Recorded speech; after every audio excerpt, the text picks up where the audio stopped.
Ladies and gentlemen, welcome to our final session of what I think you'll agree has been a tremendous day. Very good conversation, very good discussion, very positive. And the issue that we need to address in this roundtable is 10 years after Euromaidan. Where are we going? What's the situation? How do we take it forward? I'm going to end this session at 5:40. i.e. about 10 minutes later than I'd expected, so we've got about an hour altogether. Before introducing the panel, I'd just like to make a couple of remarks of my own.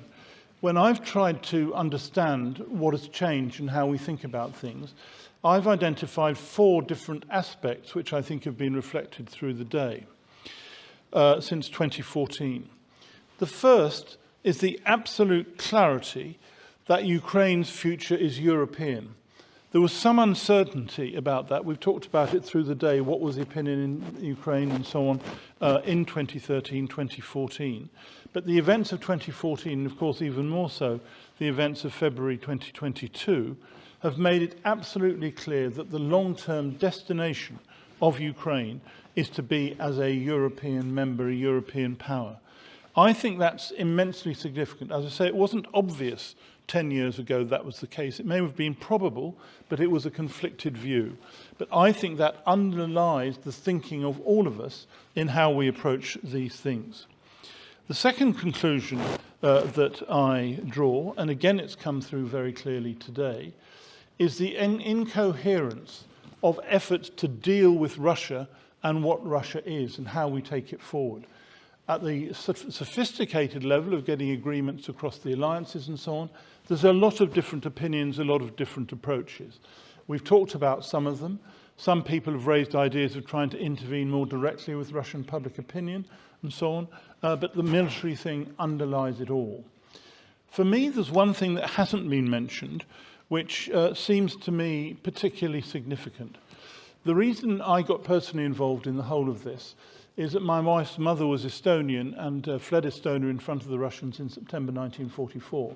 All of my experience with the Estonians in particular, but also with the other Baltic countries, has been that people in those countries cannot forget not only how Russia behaved to those countries over a long period of time, but also there's been no expression of regret, sense of guilt for those situations. So it becomes exceptionally difficult for people to trust Russia. This has been a thing that's gone through. This isn't a point about Putin in particular, but how do you work with Russia? How do you get things that work? The contrast for me, which is so stark, is Germany post-1945. Now, of course, Germany had been defeated, but Germany's gone through the most immense period of self-examination and approaches to enable people to an extent that the country was then reunified again, but people trust Germany, can deal with Germany, despite this history with all its horrific elements.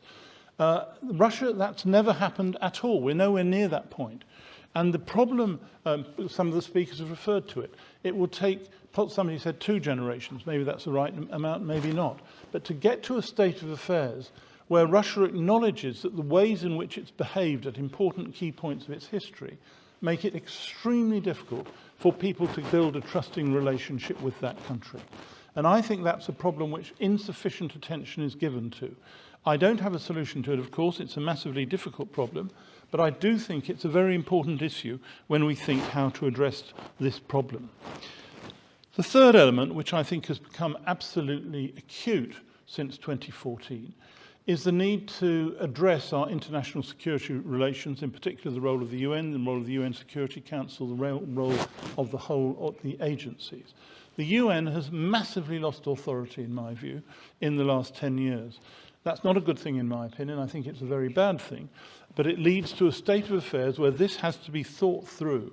It's been gone in parallel with a weakness in the United States, a reduction in United States security, and a whole set of issues which follow on. So there's a, not quite anarchistic, but there's not a regime of international security in the world which is anything like as strong as it was even in the days of the Cold War. And I think that it creates a massive challenge for us, which communities like this need to really discuss, well, what do we do in these circumstances. If the international agencies are not to go the way of the League of Nations, how do we create resilient international relationships which can deal with the threats that exist? I think that's an immensely difficult problem, but one that's worth devoting energy to. And my final point was again referred to today, which is the need for Europe itself, and by Europe, I don't just mean the European Union, but all European countries, including the UK, despite Brexit, to find a security and foreign affairs relationship for the future. In the discussions with Cathy Ashton earlier on, we were talking about the fact that post-2014, but even more post-February 2022, there's been a development of a more coherent European position. But we all know that the institutional issues, as between EU, NATO and so on, exacerbated by Brexit but not caused only by Brexit, are issues which need to be resolved in various ways to make sure Europe itself is a strong voice, in particular on its borders, which is what we're talking about here. So those four issues, I think now certain European identity of Ukraine. Secondly, how do we get to a position of really thinking how we do deal with Russia in these circumstances, and in particular in circumstances where the trust really is absent? It's far less, for example, even than in the Cold War period. Thirdly, how do we approach creating international institutions along the lines of the United Nations, which actually work in the current era? And then, fourthly, how does Europe develop itself? I simply mention these as my own thoughts casting forward into the future. We've got a panel now, which I'm very delighted to introduce. But I need to say, I'm sorry to say that Pavlo Klimkin, the Ukrainian Minister of Foreign Affairs 2014 to 2019, so very much involved in these processes, who'd hoped to be here in person, but then had to change to be online because of the circumstance of his family in Ukraine, and he felt he had to be there. But then the online joining, which we'd hoped would happen, has in fact turned out not to be possible. So I'm very sorry that he can't join us now, because he would have obviously have been a very distinguished addition to our panel. But we have a panel of three. Heiko Biehl, who's the research director at the Bundeswehr Center for Military History and Social Sciences, and I think and hope will have a lot of insights into this, particularly from a German point of view, but not only German.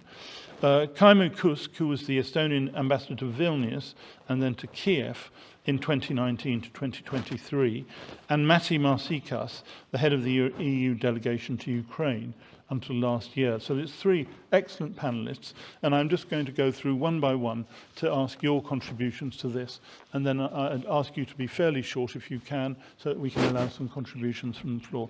So first of all, Heiko, would you like to come to the rostrum? Thank you. Yeah, thank you, Charles, for this invitation, and thank you very much for inviting me here and having me here at this high-ranking event. It's really a pleasure and an honor and a privilege to be here. And when I read the program, I really wondered, this is in the program, it's not called a panel, it's a round table, and I thought, why is it so? Because we have less time for our presentation, so I will keep it short and focus on just 2 points that you have more and more time for the Q&A section. These 2 remarks are based in my academic research and in my academic background. I'm not here as a representative of the German government, although I work for the German armed forces. And first, I want like to say something and give you some insights about Germany's strategic culture. And the second remark is regarding the development of the German public opinion since between 2014 and 2022. So I tried to link what we've talked about international crisis, development of Ukraine, the war in Ukraine, with domestic politics and societal support in Germany. Well, first, some remarks on Germany's strategic culture. Strategic culture is an academic concept, and the phrase that you see on the slide, historically grounded approaches to enduring geopolitical problems. You could also name it strategic culture, meaning it's a typical behavior of some countries. And in literature, the Germany's strategic culture is described as having 2 directions or 2 perspectives. The first one is never war again, a special reluctance of Germany to use military force not for defense, but for approaching or following political aims and goals. And the second feature of Germany's strategic culture is never alone again, meaning that we have a strong orientation towards our partners, first in the West, now in all of Europe, to our allies and to international organizations. And the point here is that after 1990, Germany often had to take sides or have to take a decision between these two features of its strategic culture. For example, Germany favored to stand with its partners when sending soldiers in missions and wars abroad, like in the Balkans in the 1990s and to Afghanistan after 2002. So you see, we were ready to send soldiers into war zones and stand with our partners. On other occasions, Germany chose to stand up against its partners and closest allies, like we did in 2003 against the US during the Iraq War, or even against France during the campaign against Libya in 2011. You see that these two features of the German strategic culture can come into conflict, and Germany has to take decisions. These are especially hard decisions for our politicians. And how does the German reaction on the Russian attack in 2014 fit into this picture? Germany, and that is especially Chancellor Merkel, we've heard this on another panel, was strongly involved in Minsk I and II. And these negotiations and treaties seem to combine both dimensions of Germany's strategic culture, at least at first glance.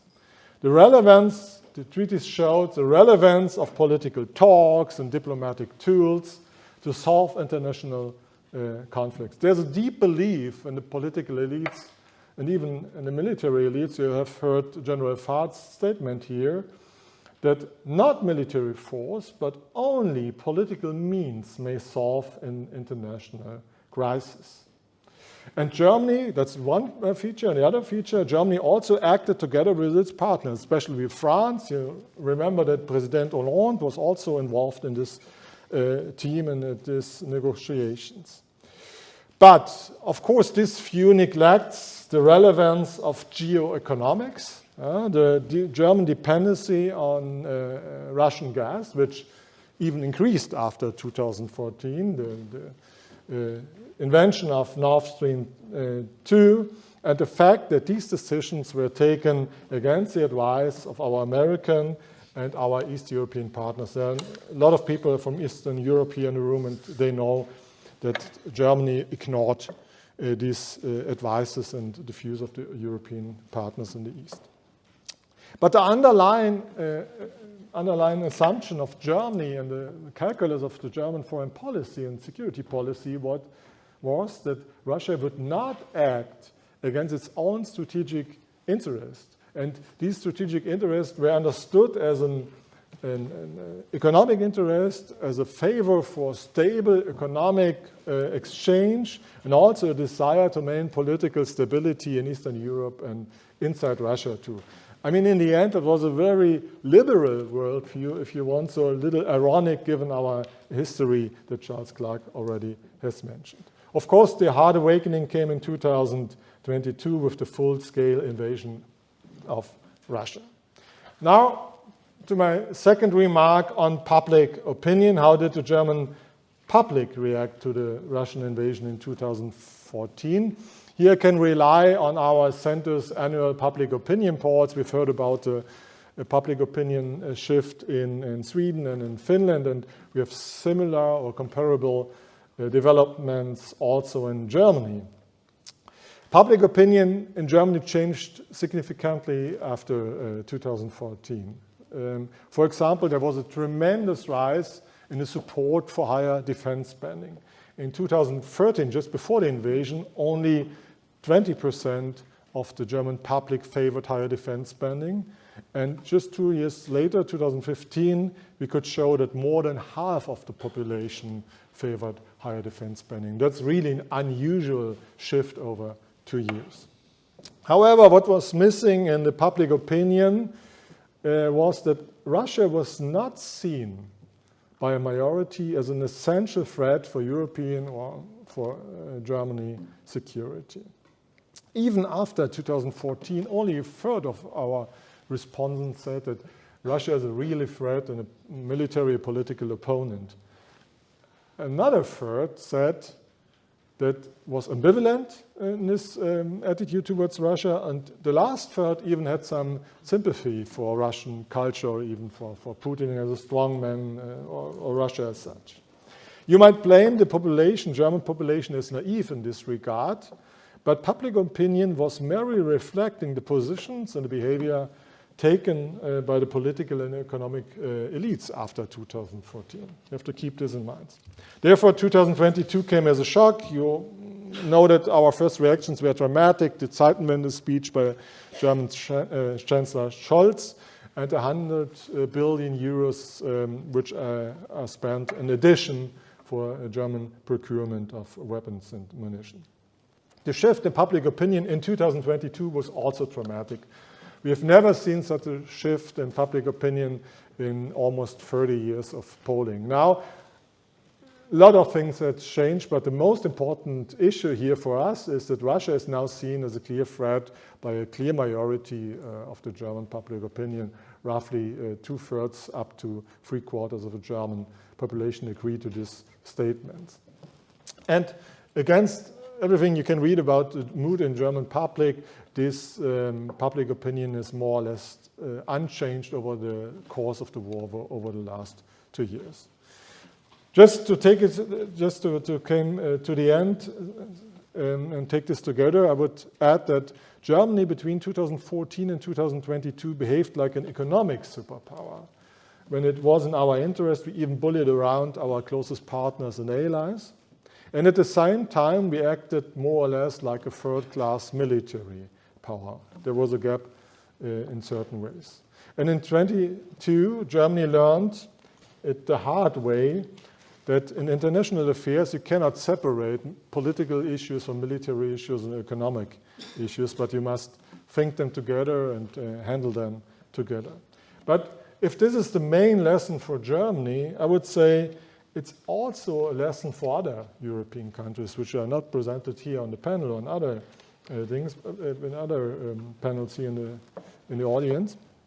But you can say, when you look at France or look at our southern European partners, that they have similar issues, and that the German problem is, Germany is in this regard not an outlier in Europe, but I would say that most of our West European partners showed similar behavior.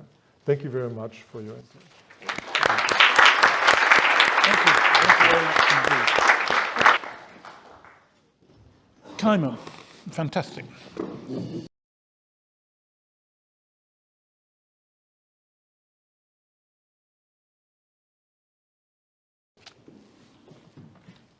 Good afternoon. Well, it's not a long time I've been a diplomat. Before that, I served in Estonian foreign intel. And when I arrived to Kiev and went to give my credentials to President Zelensky, I was first time on red carpet. I was heavily nervous. I almost fell down. And the first words I told to Zelensky was that I apologize if I do something protocol-wise wrong. It's my first time to be ambassador. He laughed and said that it's his first time to be president as well. He has been in his post for 2 months before I arrived and we met, so we laughed together already. Just 3 days later, we had president's visit. The Estonian president visited Kiev and we had president's lunch. And of course, we talked about security there. And Zelensky told that he absolutely understands that the only guarantee which security-wise he can get from NATO. And then he turned to our president and said, why aren't you taking us in? He absolutely understood that any agreement with Russia will not last or giving a lasting peace. He admitted that he will try. he will reach out. Normandy format was later coming, but he said that he has to show to his people, but also to the West, that he's trying. But he absolutely understood that it's NATO. Today there have been also used a couple of times terms NATO enlargement and NATO expansion. It's absolutely wrong terms. We Estonians, or all who have joined NATO after 1991, have knocked on the door, scratching the door to get in. It's not enlargement or expansion, it's opening the door of NATO a little bit for a short moment, and if you are ready, then you are in, and then it's closed again. It's like a Estonian Keats song. I have 4 daughters, so I know them very well. It's if I translate, it's moose has a house in a forest, and it's about rabbit who is hunted by the evil huntsman. He's reaching the moose door, knocking and asking to let himself or herself in. It has a happy ending. The moose is opening the door and letting the rabbit in. It's not that moose is hunting rabbit and trying to gather him and all the other forest animals into his house. No, it's not the case. We are knocking. Sweden knocked on the door of NATO for quite a long time. Surprisingly, I think you were quite sure that whenever you are saying we are hugging you, and Estonians hugged you and hoped you will get in as quickly as possible. So the same Ukraine is aiming, because they have understood that treaties with Russia are not very reliable things. Russia is a pathological broker of the treaties. We, from Estonia, we know it. From our Tartu Peace Treaty, when we got independence, 1920, it took only 4 years. Russia tried again. They sent then so-called green men of those days. They armed, formed the groups, armed them, and 1st of December 1924, they tried to overthrow our government. Russians, not any kind of Estonians who wanted a civil war. Again, the thing what was mentioned today, that's not the case when you are in the neighborhood with Russia.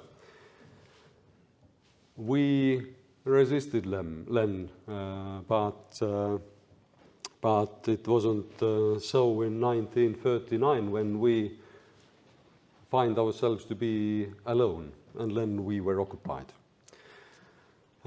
You mentioned never again alone principle. We have the same. But it's not only about us. We promised it in 1991. We got our independence back, like never again alone. It's not ourselves only, although we are egoist as majority of us.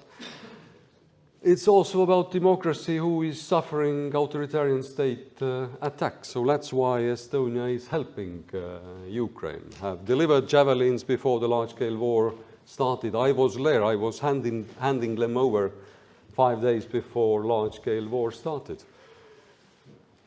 And we encouraged others to do as well. We have called ourselves taboo breakers, sometimes showing that we can do more despite our size. So coming back to Ukraine,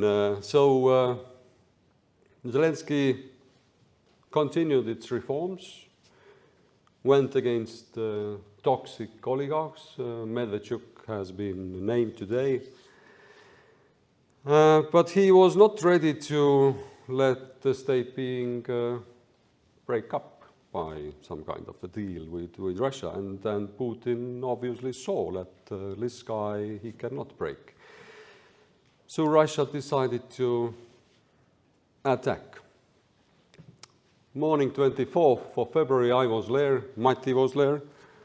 I was woken up by the cruise missiles blasts. I woke up, brushed my teeth, and then I got the call from Tallinn, which said that war started, and I answered, yeah, I can see it from my window.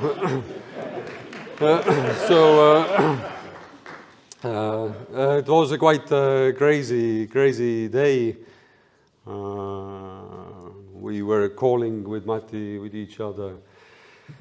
But yeah, well, a large-scale war experienced everything. Blasts, air alarms, curfews, sleepless nights, etc. So that was sometimes definitely too interesting. What I was wrong, I expected the escalation, but I thought that Russians will not go or come physically by land against Kiev. Because I have experience. I've visited Ukrainian soldiers in the front line. I knew how good they are. 4 days before the large-scale war, I was at the border with Belarus together with Spanish ambassador. We went there, narrow roads between the forest. I just looking, okay, ambush there. You can make like dozens of ambushes on that road. Only fool or crazy can or decides to come against Kiev through those roads. And I was wrong. They were so crazy. They started to come. But I was right. Ukrainians were good, so and they used all those possibilities to ambush the attackers. How the war changed Ukraine society.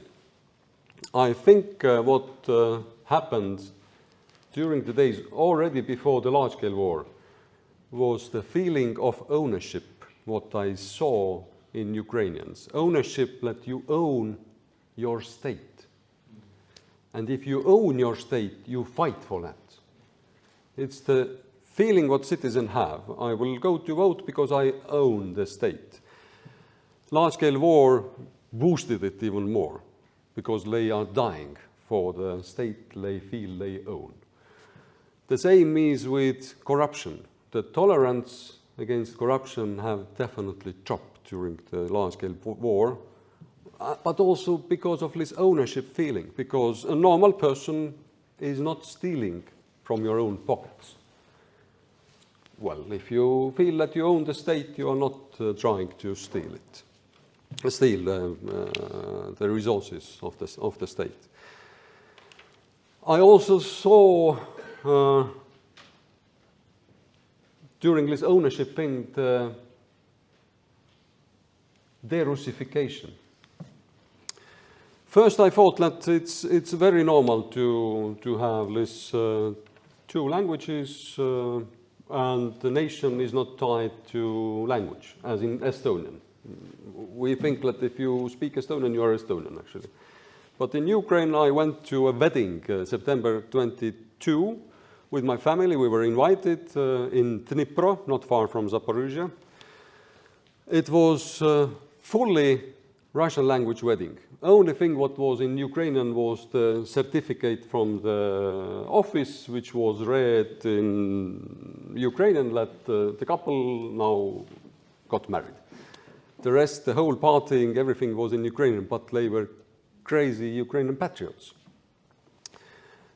But then I understood, studying more and more their history and also the same large-scale war experience, that they were forced to take this Russian language during the Holodomor, for example.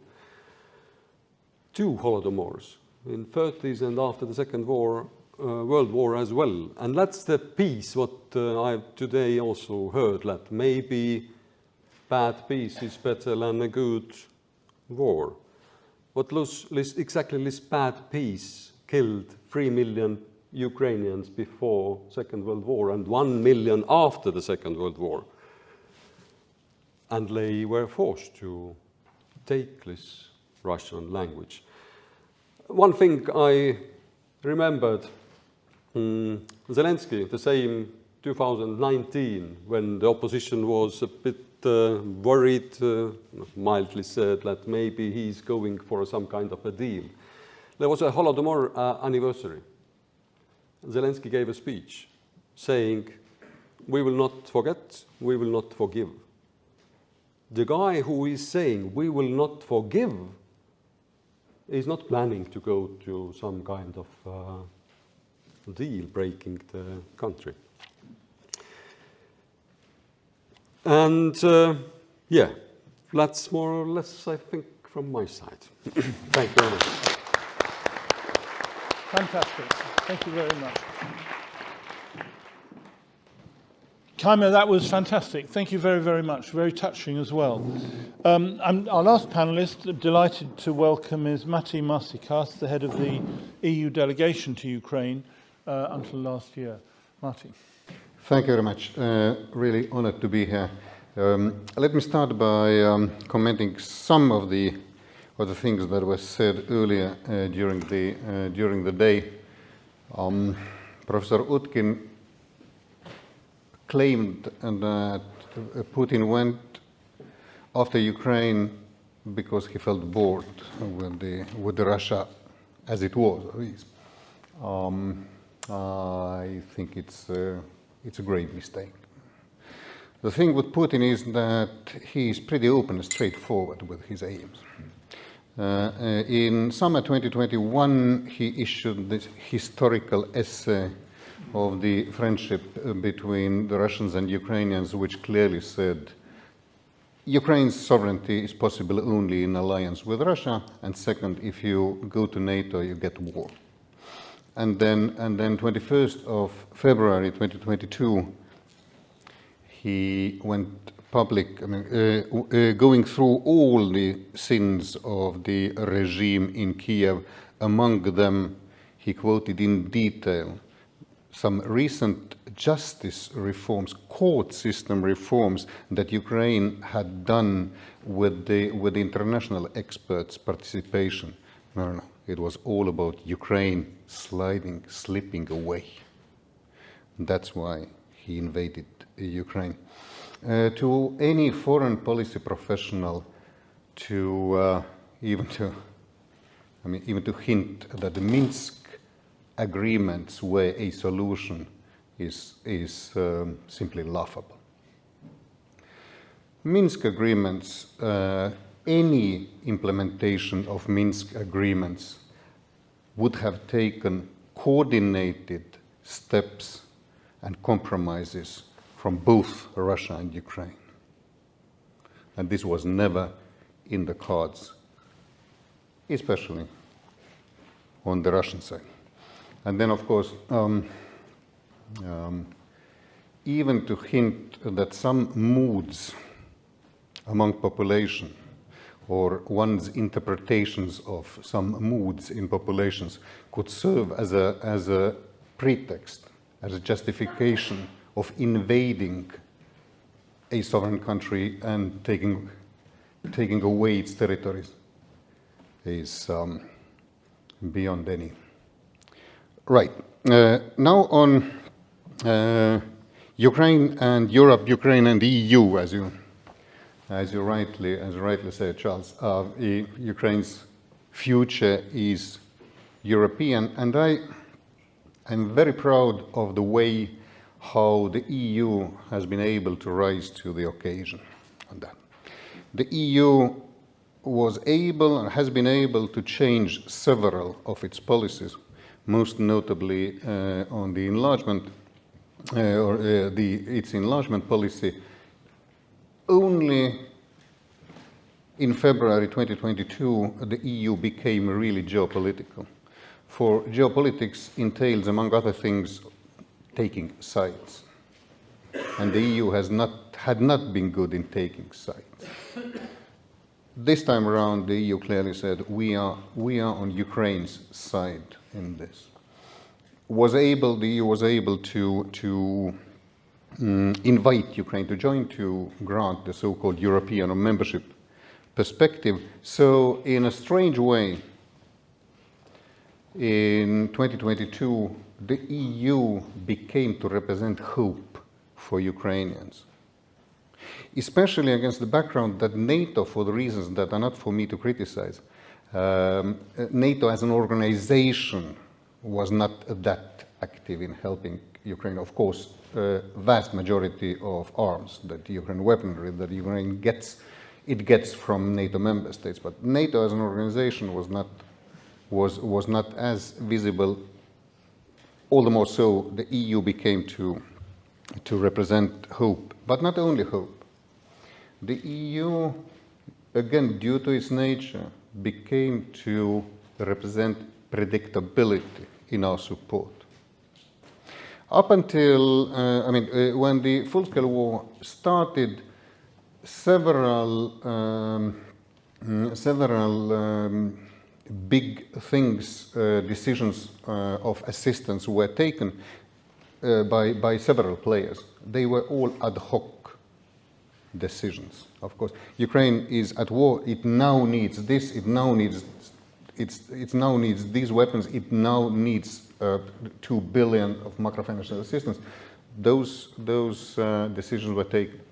But late 2022, EU's decision to allocate 18 billion as macrofinancial assistance for the year of 2023, giving the Ukrainians the predictability and certainty of the needs being taken into account, was a significant change. Followed was then late last year the decision to allocate 50 billion over the next 4 years. So the EU, whose policies are not always that agile and quick, it has the ability, on the other hand, to take more long-term, more predictable decisions and policies that work pretty well at this moment. You see, against the background of the delays in the U.S. Congress on Ukraine's assistance.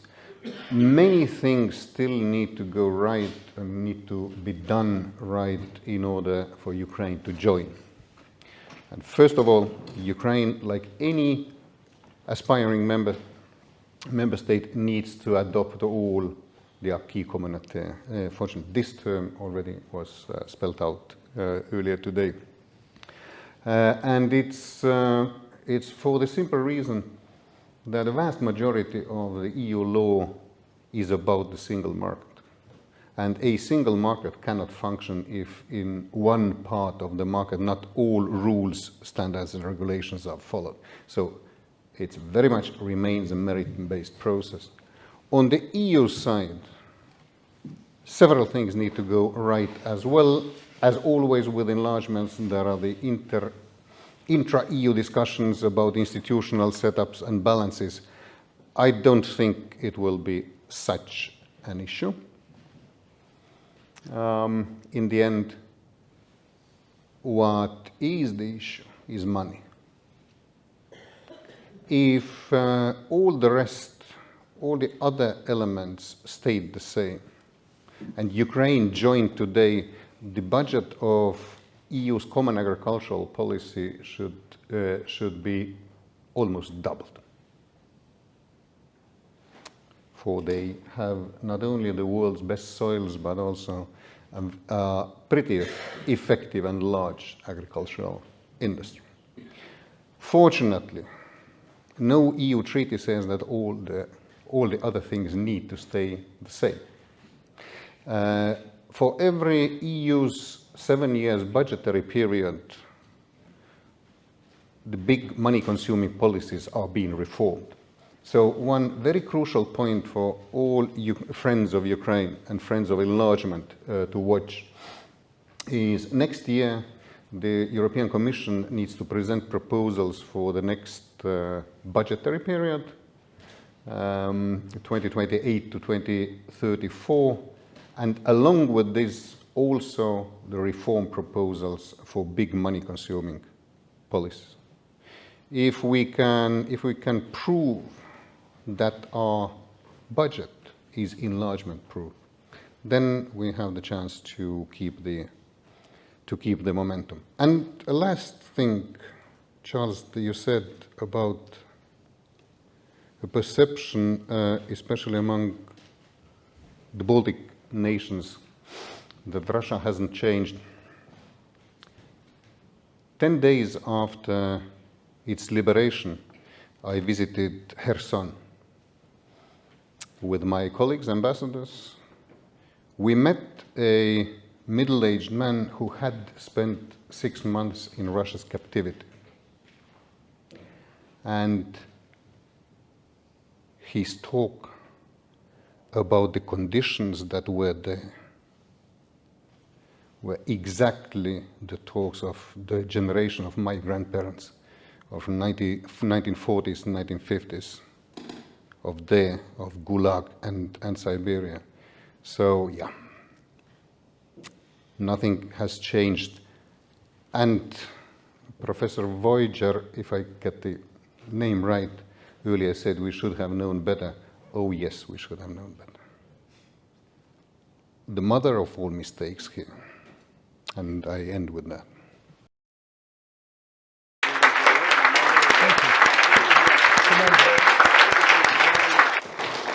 Now, I think you'll agree, a tremendous panel of contributors. We've got about just more than 10 minutes for discussion, so I'm just going to go around the floor, see people who'd like to raise questions. Briefly, please. I'm going to take them in threes and then come to the panel to ask for their responses. Thank you, Lisa. So I'll take 2 on my left, the 2 there, 1, 2, 3 there. I'll start there. David. Can you, David, and all 3 identify yourselves, please? Yes, thank you very much. My name is David Cairns. I'm a former British ambassador in Sweden and currently helping out with the programme. Thank you for a fantastic session. In fact, Charles, for a really fantastic day. Given this is the last session, I hope you don't mind if I make a broader question, a slightly future one. Much of the theme of today has been about what could have been different. When we meet again next spring, what are the chances that Russia has won?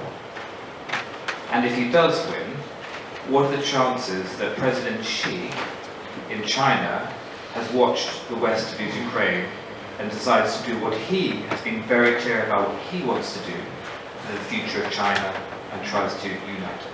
Thank you. Thank you very much, David. Gentleman there. Yep, thank you.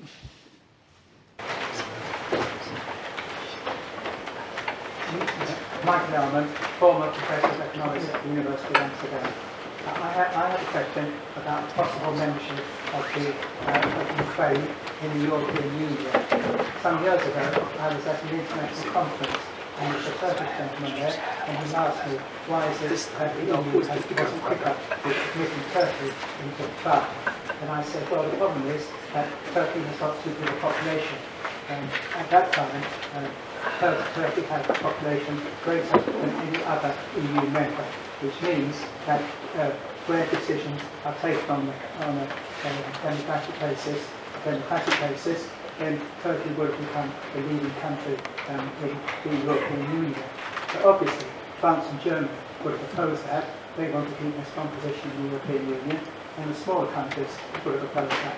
So my question is now whether it's feasible for a country with a population of 140 million, thereabouts, to become a member of the European Union, given that it automatically has the biggest population of any EU member. Thank you, Michael. The lady there.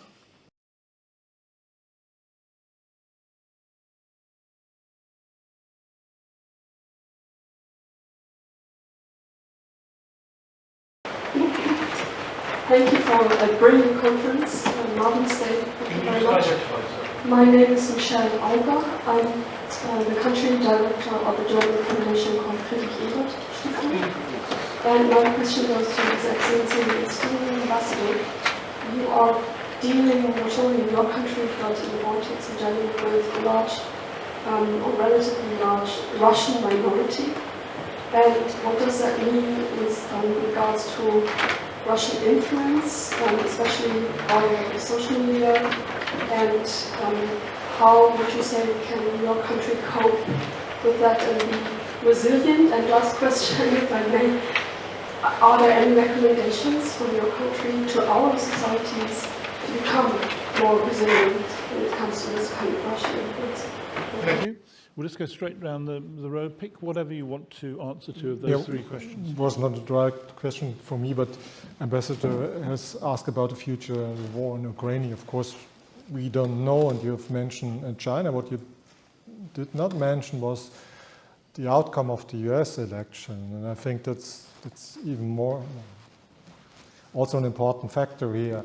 What I can say for the German situation is that we are now thinking about the way ahead, but as you can see in the discussions in Germany between the different partners in the government, I don't see that an initiative for ending the war came from Germany, because we have not much congruence in our political decisions and in political attitudes. So you can see it.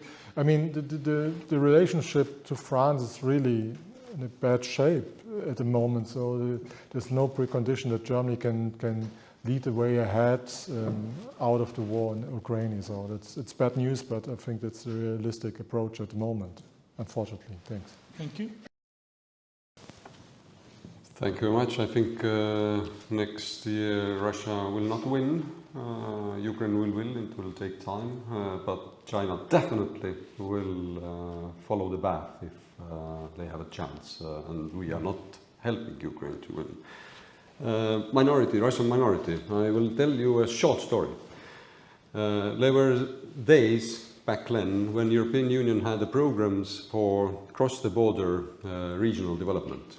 So we have a Narva, which is in the border, and on the other side it's Jaanilin or Ivangorod. Both got 1 million euros to build a promenade at the riverside, border river. In Estonia we got 1 kilometer of beautiful promenade, and in Russian side 250 meters, because they stole 3/4 of the money. At the same time, when the labor force is cheaper, materials are cheaper, they got only 250 meters. So the Russians living mainly in the northeast part know where they get from public something back, despite that it's obvious that you will study the language where you live. Of course, we have some percentage who still admire and dream about being part of the evil Russian Empire, but it's not critical mass. We shut down the Russian TV channels. Why should we make it easy for propaganda channels to reach our population? We are running Estonian public broadcasters Russian language radio channel, which is really, really good. And radio is not dying out. People sitting in a car and listening radio news.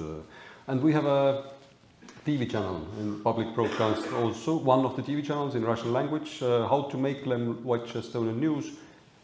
Show it between the football game breaks, because it's the territorial locked thing, World Championship, European Championship, you cannot watch from Russian TV. It's coming from Estonian TV. Your people are lazy, you are not changing the channel when the break starts. Thank you. Matti. When President Zelensky, on the 5th day of the full-scale war, in very dramatic circumstances, signed the application for the membership in the EU, he not only opened the door for his own country, but he re-energized the whole EU's enlargement policy. The membership perspective was extended to Moldova and Georgia as well, and as was obvious, also in the Western Balkans regions, things are moving now, and there will always be EU member states who will take care of that, the geographical balance there.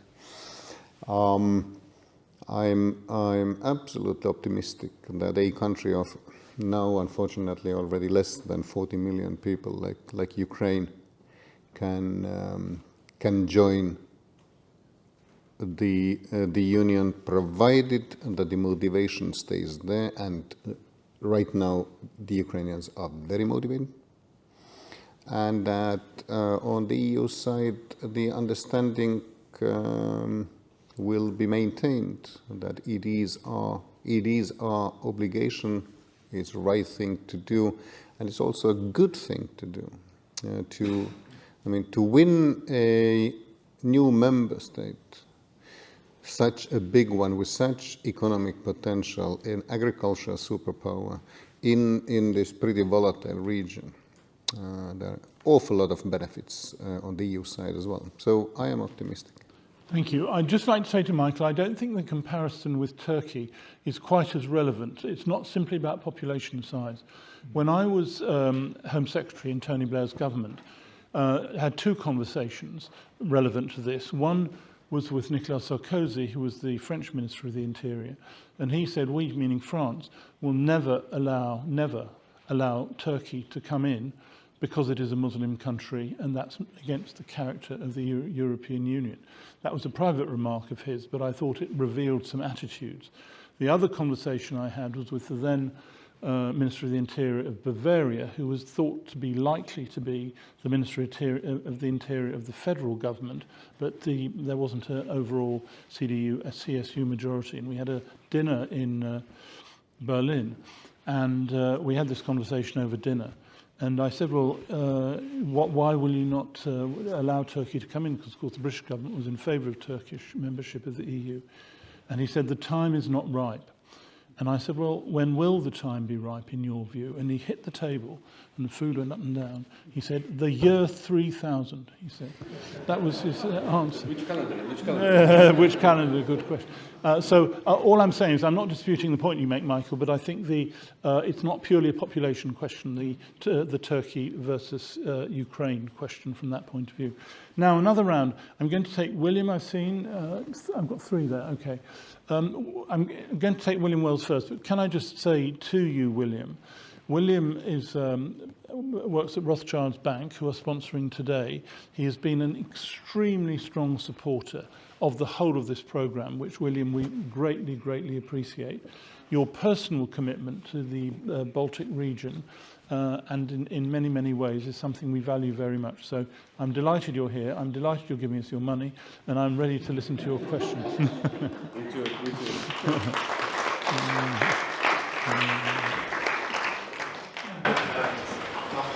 Actually, I don't call it investment bank because my fields money. As a pro-Europe Brit, I'm delighted to be able to say that I was delighted that the EU started about money.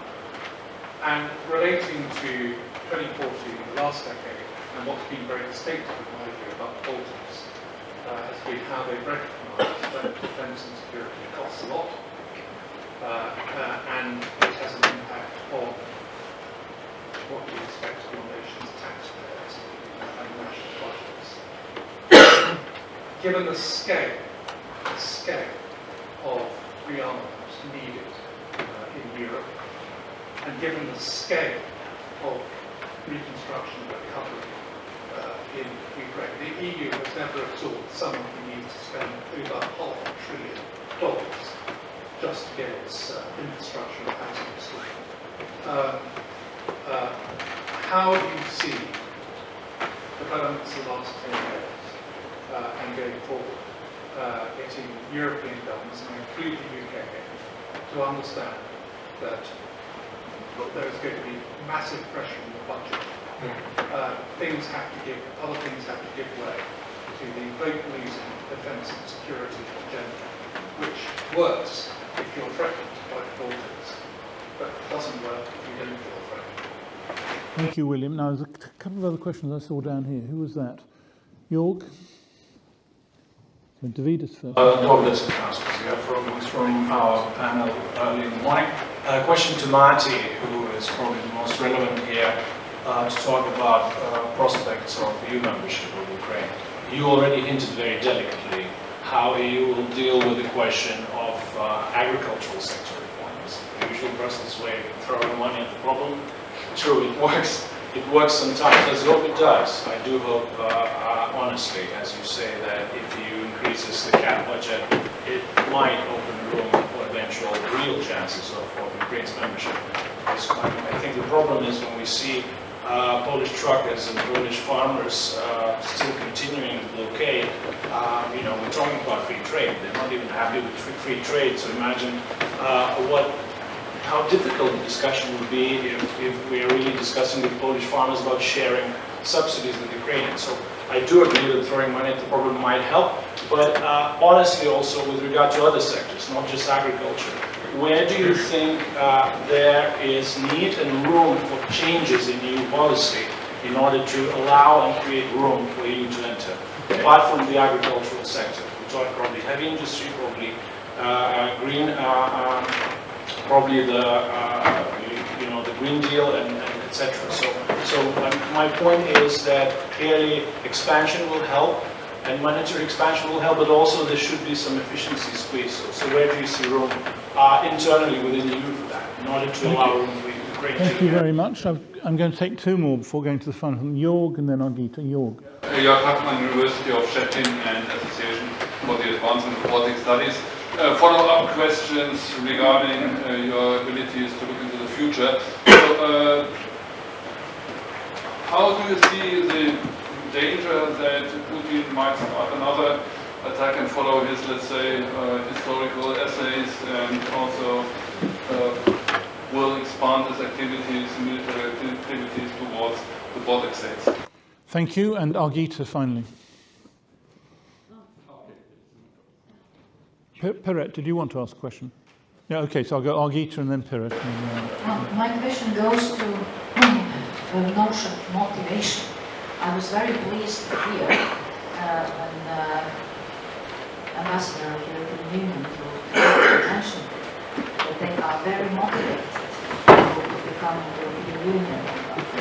So I just recall that the Maidan of 2014 was a switch, in my opinion, for this motivation.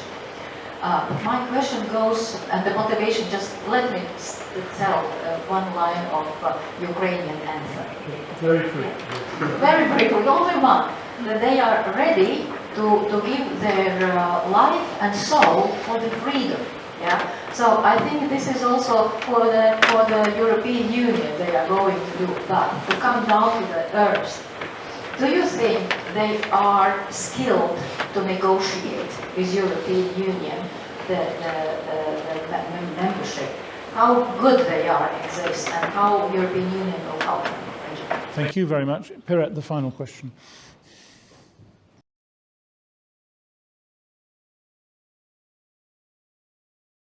Thank you. I'm Rt.Hon, Professor of Comparative Politics at the University of Tartu.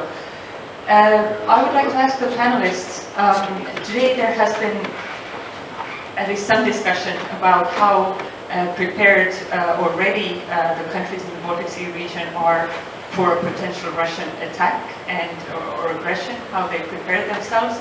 But what about the scenario of Russian internal destabilization and turmoil? And what are the implications of some of those scenarios for countries in the Baltic Sea region?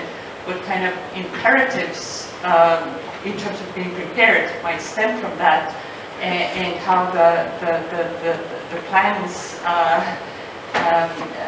for preparing for such a scenario might differ from what is needed for the scenario of aggression. So are there differences? Thank you very much indeed, Piret. Now I'm going to ask each of you to respond briefly if you can, and just to bear in mind, the three of you are the last people standing before the wine glasses for the people to... So we have the whole meeting, actually we agreed something different. So bear that in mind. Yeah. Great, so Heiko first. Yeah, I would like to pick up the question about the financial backing of the procurement processes and so on. And, you know, I can rely here on public opinion polls which show that there's a broad support, even if you compare it with the support for rising spending in other fields like environmental politics and so on. But the issue here is that Germany has already risen its defense budget between 2013 and 2021 by a half. We had 32 billion in 13, and 6-7 years later we had 50 billion. So, but the point here is we just invented this by rising new debts and not by rising taxes. And I think that's more an issue in Germany, that really the citizenship must be more involved in the defense efforts, not only by spending but also by conscription. And I think that's a really strong approach, and there are political hurdles to take, and I don't see the energy now to take these hurdles. The energy was there immediately after the Russian attack, but now it's a little bit gone. You don't know what happens in Ukraine if it comes back, but nowadays I would say we have some room for maneuver for higher spending, but not really for stronger involvement of civilian society. Thank you. Thank you very much. Kaimo. Yeah, the same money thing, actually, we should look at challenges as an opportunities as well. Basically, there's 300 billion money frozen assets standing there. We in the Estonian government has a model. We are running it through the parliament at the moment. It's the first reading has passed. I'm nodding. You are shaking. I'm nodding.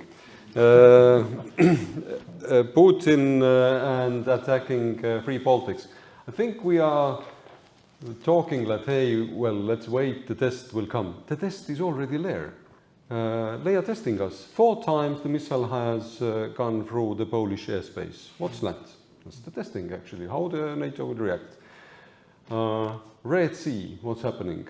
Those drones or missiles are not coming out of the blue and trying to hit the cargo ships there. Someone supports those groups there, actually. So it's the testing is there. We just recently arrested 10 people, criminals, who were paid by the Russian special services to attack a car of the family of our Minister of Interior, and leading Russian language news outlet, very good news outlet in Estonia, the chief editor of that car. So it's the testing is already there, but we are ready to avoid the war, prepare for that, and we are investing heavily there, and we are helping Ukraine. That's an investment for us. As our head of the military said, we bought javelins to hit Russian tanks, so we will give them to Ukrainians to hit Russian tanks. Thank you very much. Matti. Thank you. Yeah, don't have much to add to what Heiko and Kaimo said already on the defense expenditures. I mean, Poland has doubled over the 2 years. Its defense expenditure in Estonia is reaching 3%. Others are doing the same. Again, the start of the full-scale war in Europe has helped governments and populations to get to this understanding that this is necessary. Your point of the Polish plumber now being there in the inside is a very pertinent one. And it only gives the foretaste of the real issues of should the negotiations or when the negotiations go far enough.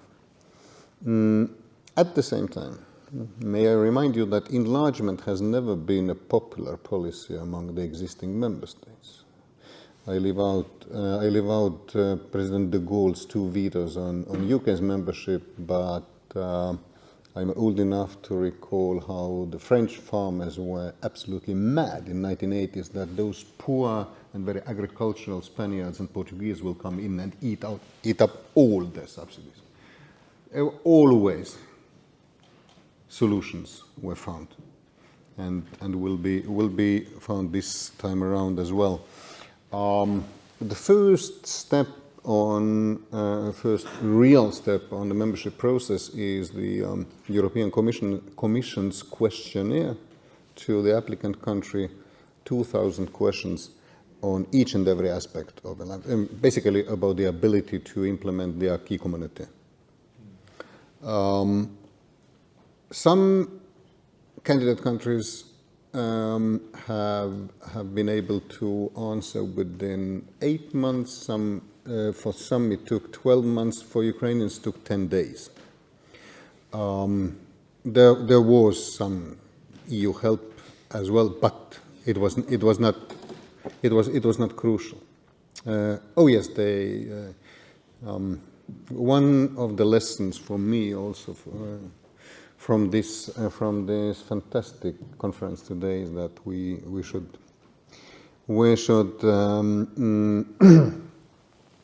instead of being stuck with our focus on Moscow and the Russians, we should learn more about Ukrainians.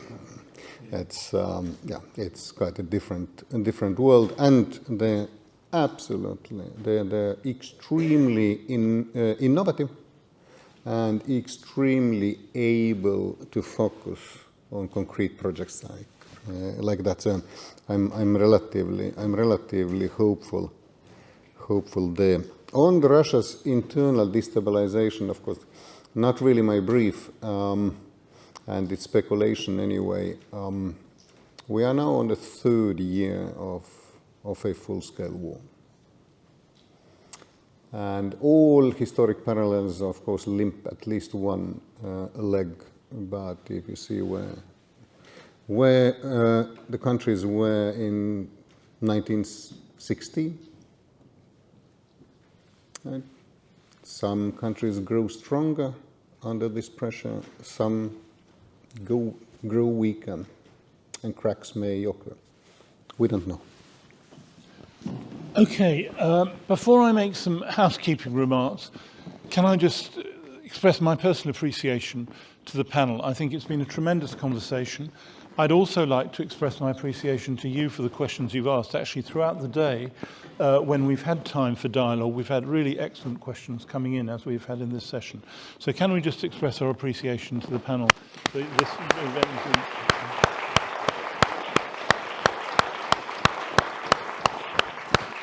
Now, on housekeeping, I do want to express a couple of thanks. I want to thank all the colleagues at Peterhouse, Brendan's college, who've facilitated this event, the people helping with the coffee, the drinks, the food, and so on and so forth, all their technical staff and so on. It has been really tremendous. So, Brendan, I'd be grateful if you could convey the thanks to your colleagues in Peterhouse for this event. I'd like to thank my colleagues at the Centre for Geopolitics who've worked here in a variety of different respects. I particularly want to thank Donatas Kupciunas, who put tremendous energy into the programme for today and conceived of it, and I think it's been proved successful, Donatas. I think that actually it has been a successful day. And with Donatas, Trevelyan Wing for the work he did, in particular on one of the panels that were involved. So I want to thank all of the staff that we have from the Centre for Geopolitics, I won't name more of them, for their efforts in making this happen. I want to thank all of you for coming. Some of you have come a long way. We've always tried to have a diverse group of people, and people from our network universities has been very important to us. And thank you for the travel you've taken and what you've done. We really appreciate that. We're continuing to try and develop our network of universities, 20 universities in the Baltic Sea region, develop more activities. And I'd like to request that you keep an eye on our website for events that are coming up. We're talking about Germany, for example. We have an event on July the 11th with our partner university, Greifswald University, on the German orientation towards the Baltic today, Ostseepolitik, is it true, is it not, and so on. But there are a whole set of events that we're having, and please keep an eye, get involved and take it forward. And then finally, I need to say the rest of this evening is in a hotel which is at the back of this college called the Graduate Hotel. We will now go by a secret route, because this is a Harry Potter college. The Harry Potter preeminent person, Brendan Sims, will lead us around various passages to get out a secret back door of the college, often locked, but open as a special privilege to you today to save a walk all the way around. And once you get into the Graduate Hotel, you will find lots of wine and a reception for a nice time to say thank you to each other in different ways. During the reception, we will have a presentation ceremony for our book prize of the Baltic Geopolitics Network. We've awarded a prize to a fantastic book on the geopolitics of the region. I'll reveal the details, and Donatus and Brendan in particular will reveal the details at the ceremony that we have in the reception. And then after that, we have a dinner at 7 o'clock. I think seeing you, almost all of you have RSVP'd to say, yes, you'd like to come to the dinner. If you haven't RSVP'd, I'm sorry, we won't be able to give you dinner this evening. But I think most of you are, in fact, on the table. And what you'll see at the hotel is a seating plan that will tell you which of the 8 tables you'll be sitting at. So you can go to that table. We haven't got place settings for everybody. It's simply 9 or 10 people on each of the tables, and I hope you can respect that and hope that we can get the kind of mix, because that's what we're trying to do. But I'm very proud of what's happened today, actually. I've felt all day there's been very good responses from people. People seem to be enjoying it. I certainly have enjoyed it immensely. And I'm really grateful to you all for coming. So thank you all very much, and we'll have a glass of wine. Thank you.